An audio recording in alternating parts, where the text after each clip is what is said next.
So in the earlier, up to I guess first half of the World War II era there, the Allied forces had no tanks capable of destroying the heavy tanks and even the Panther tank, which is classified as a medium-sized tank.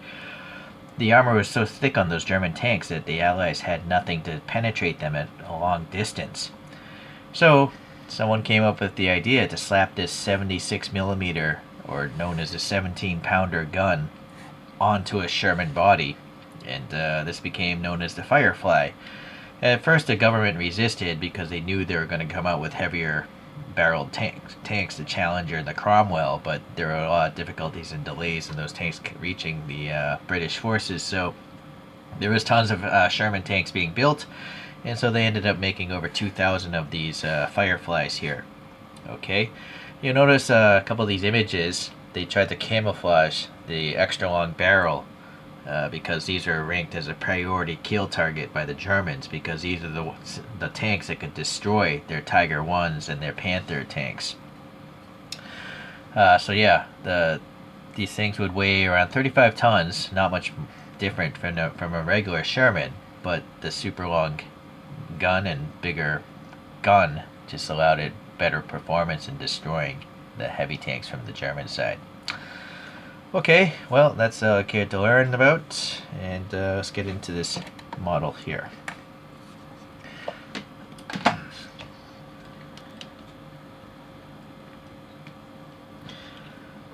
So this one I've rusted quite a lot. I really like this AK Interactive rust solution. It's like an oil-based thing, but there's like some sort of fine powder in it, so when it dries it looks like three-dimensional rust.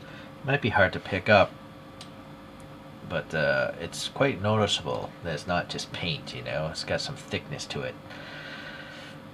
Alright, so no major problems putting this model kit together that I can recall.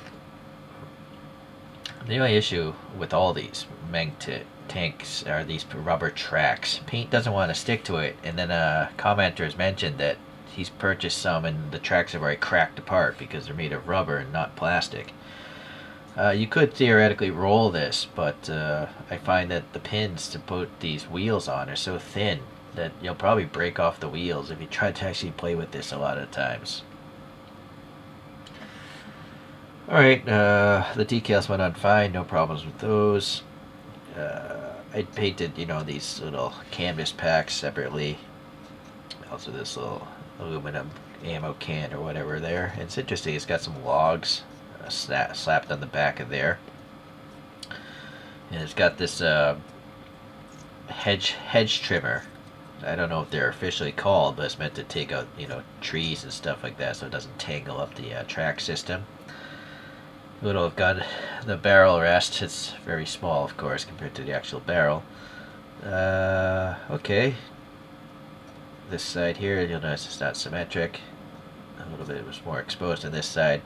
It's really neat. These little separate pieces here, they actually have air passing through them. These tiny, tiny little rings to mount things to. So you could tie on extra stuff if you wanted to. These little things, again, you can tie stuff on. Maybe I'll add some chains to this thing later. But the turret, as you can see, it's spinning already. A little keyway there, 45 degree. Oh, I've never seen anything printed on the bottom of a turret from this brand. It would be nice if they actually told you what the tank was. I don't know why they wouldn't mold in Sherman tank on the bottom. I'd just take the decal and put it there. But there's so much real estate there, they could have easily molded the tank name in there. These are designed for children. You might as well educate kids, right? Okay, the last bit is, I believe this, well, maybe it doesn't go up and down. It's supposed to, but maybe the clear coat? Yeah, some sort of, maybe some clear coat got in there or something, or some glue overran. Not much, obviously, angling wise. It also would have been nice if they gave you a decal to camouflage this first part of the gun, right? But not the case. I guess you could hand brush it, but I'm not going to bother. You see, this thing is kind of not pushed in. That might be worth gluing it in the future. The hatch is this hatch is nice. You can actually open this supposedly, although again the clear coat may have gotten it stuck. Wait, I think I can get the toothpick in there. Let's see how big that hatch is. You would have to have a... Well, this is actually one of the larger hatch openings I've seen from the line. But I don't have a character right now that'll fit in there. But I'll give you an idea how big that is. In fact, let me measure the size of that if you really want to think about getting something. 13 millimeters is the diameter of that hole. Alright, so here's the regular M4 Sherman, and it's got the short barrel on it, so that gun just wasn't able to penetrate the German stuff. I think maybe later, I can't remember if this came out later or before, but this is the M10 Wolverine. So this is a purpose-built tank destroyer with obviously a bigger gun and not even a roof. But these are really small models though. So here's the Panther tank. This is a medium-sized tank, and it looks bigger because it's a... Well, here's the final thing. So here's the Tiger 1 tank, which is a heavy tank. So these two scaled normally. A heavy tank, big giant tank, medium, pretty medium. The problem with these Mengs, all these Shermans look like light tanks, but the Sherman tank is a medium tank.